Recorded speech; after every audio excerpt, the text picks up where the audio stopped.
do you know how to find, other than guessing, the expiration date of your products? Don't worry, boo, I got you. We gonna teach you today. Do me a favor, go and get your favorite jar of moisturizer or your favorite makeup product. What is up, y'all? It's your girl, Dr. Dina, and today we're taking a drive down to one of my favorite places, Feminine Hygiene Lane. But we're talking about those mistakes you're probably making with your hygiene. And look, I am not shaming you because I'm definitely shaming myself because I've made a lot of these mistakes. But I did that also. You don't have to, and you can learn from me. But I love to learn from you. So make sure that you make your comments down below and let me know some of the mistakes that you've made and what you've done to replace those things. And also stick around to the end, baby. You might think you know everything, but you don't know it all. Some of this is old, but a lot of it is new, okay? And also make sure that you like, share, comment, and subscribe. That keeps us in the algorithm and helps the whole community to really be able to benefit from this knowledge. Also, let me know some of the ideas that you have for this channel down below, and make sure that you check out the links below for all the items I mentioned.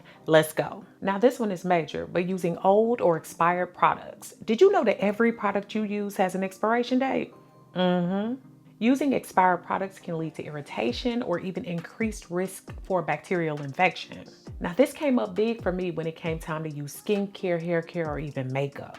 I noticed that when I used a lot of products well past the time, and I'm talking about well past, my skin would get irritated and inflamed, and also I would have other reactions that weren't positive. Now you probably like, Nina, that's nasty. Now I cleaned up my act, okay? But do you know how to find, other than guessing, the expiration date of your products? Don't worry, boo, I got you. We gonna teach you today. Do me a favor, go and get your favorite jar of moisturizer or your favorite makeup product. There's a picture of a jar on the back with the letters MM.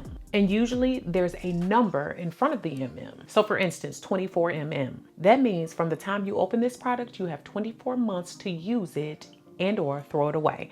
Here's the thing. That's why it's good to keep stashes that are not super big, because you'll forget what you opened and what you used. And all it's doing is allowing bacteria to fester and grossness to occur when you put it on. Ignoring your gut health can mess up your hygiene. Believe it or not, your digestive system plays a huge role in your overall feminine health. A balanced diet can actually help to prevent unwelcome odors as well as discomfort and some hormonal imbalances. Pathogens from the gut can travel to the V and throw it off. When the V lactobacilli are lower, then we can open ourselves up more to UTIs, bacterial vaginosis, as well as yeast infections and other things. I did a whole video on gut health recently, so I'll link it for you. I reviewed a lot of things that work for me, like eating practices, cleaner foods, and even exercise.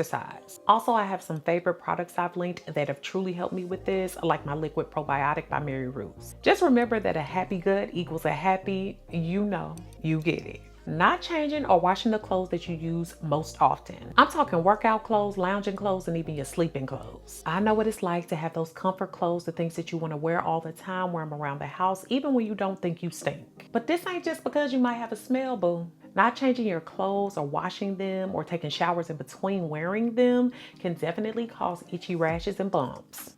Ugh. And this is even if you didn't sweat. And it can clog your pores and trigger acne outbreaks that are painful. Or a bacterial infection anywhere on your skin, especially if you have a cut or abrasion. No bueno. I never rewear any workout clothes without washing them thoroughly. Also, when it comes to my sleeping clothes, I make it a point not to wear them more than 2 times without washing. The same can be said about pillowcases, bed sheets, and phone cases. Overuse of these would cause bacteria to grow majorly, and I would get acne in specific areas. And I've added some of my favorite deep cleaning detergents for sensitive skin and others down below. Now this one, still washing yourself and down there with loofahs and other cleaners. Loofahs are a whole bacteria problem, sis. In fact, every time a loofah gets wet and doesn't dry properly, the bacteria just grow and reproduce themselves. So you basically spread the bacteria you think you washed off the last time, and the loofah is just spreading yesterday's dirt right back on your body.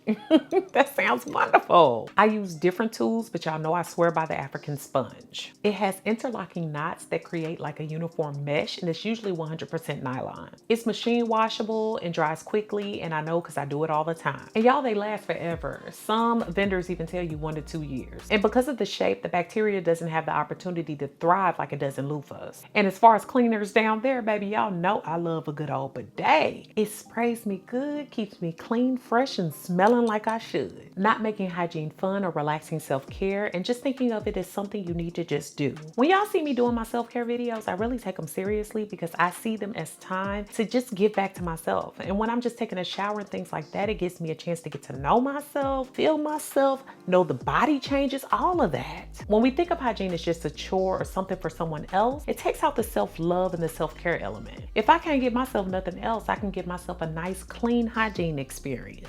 This works best when I've had a busy or stressful day, or I'm preparing for the week or a reset. And I can do that thanks to Body Restore, who's the sponsor of today's video. I love Body Restore and their shower steamers. Their mission is to create affordable luxury self-care for everyone by transforming your everyday shower to an uplifting spa. And y'all, that it does. They are so relaxing and the first of their kind. They elevate your shower experience with aromatherapy scents. This creates a relaxing, soothing, restorative setting. They're made with natural essential oils with no harmful ingredients that can be used day or night. They are so easy to use, and I've found it easy to incorporate into my day or night routine or even my Sunday resets.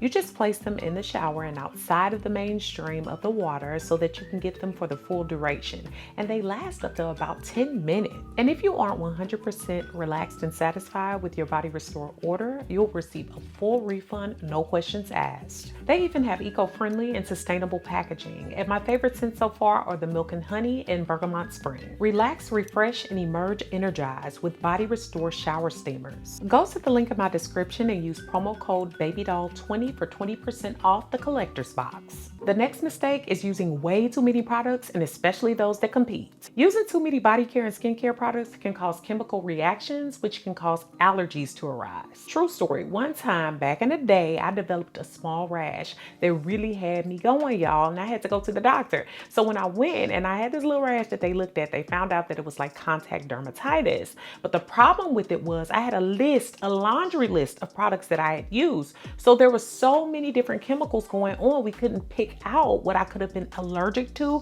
or what I was having a reaction to. You need to be able to trace certain things that you're using. And this could also throw off your natural body scent. And it can also just cause us to be stank because too many flavors are crossing. You got sandalwood, flowers, vanilla musk. It's just way too much.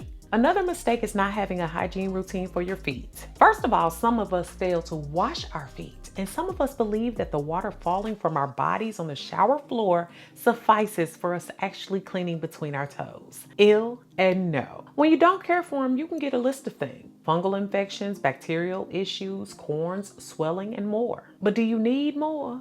We have to take our time, clean them off in between the toes and all. And not only that, we need to dry them after showering thoroughly in order to avoid athlete's foot. I normally take my feet and at least once a week make sure that I've scrubbed them a bit with my long scrubber, especially for when I'm lazy or don't want to bend down. I try to soak them weekly in apple cider vinegar and in my little tub just to make sure that they're getting detoxified pretty well and also soothing and softening. I also gently exfoliate them, and I get pedicures at least once a month just to make sure my feet have a full reset. Another mistake is failing to take time with your oral health. A lot of us believe that all we got to do is brush once or twice a day and we are good to go. I know that some of y'all was laughing at me even when I said I floss before and then I brush and then I floss after. And sometimes I use different means of flossing. Mostly I use my water flosser. And here's a thing that I've learned. A lot of people will talk pickily about all these different things you shouldn't use to floss, but if it's getting you to floss and that's where you got to start. I also brush heavily twice a day, and I also make it a point to scrape my tongue. This not only helps my breath smell better, but it helps me to be able to taste better. The goal is to cut down on tooth decay and gum recession, and we ain't got time for missing gums out of our head. I've also stopped spitting out all the remnants of the toothpaste because that's where the fluoride is held, and this also helps to protect teeth from tooth decay. And I link my favorite tooth gadgets for you down below. The next mistake is failing to double cleanse your face and stuff that touches your face. I have double cleansed my face for years. I usually wipe down with a clean skin towel and micellar water or a cleansing balm, then right on to the cleanser. The benefit is that the first cleansing breaks down the makeup makeup and the bacteria and the dirt and the oil from the day. While the second wash really helps to address the issues with your skin, like oiliness or acne prone, all of those different things. I've seen much better skin from it during my menstrual cycles, even during pregnancy and postpartum. And I know we hate to hear this, but the stuff that goes on your skin needs to be cleaned as well. I like to throw my African sponge in the washer. And I even like to find clever little machines that cleanse my makeup brushes or other things that keep me interested in keeping them clean. This cuts down on bacteria and other grossness. And last mistake, but certainly not least, is using irritating soaps down there. Your V is self-cleaning. Nothing needs to be done to the inside of it. Washing it with warm water and possibly something pH balanced can prove helpful. I use no scented soaps or body washes down below. If you've ever had the gross experience of that thing wanting to get up and run away from your body, you will never do it again. Our V has a healthy pH range of 3.5 to 4.5. This can get thrown off by harmful ingredients with soaps and other fragrances. It can lead to bacteria, yeast, and UTIs. I do love my Honey Pot and Sweet Spot Labs microbiome balancing wash. I certainly hope that y'all have enjoyed today's video, and in no way, shape, or form are these all the hygiene mistakes that I've ever made, but it's a good place for us to start. Make sure that you comment, share this video with someone who can use it, and subscribe. Thanks so much for watching, y'all. Beautiful brown baby doll. Peace.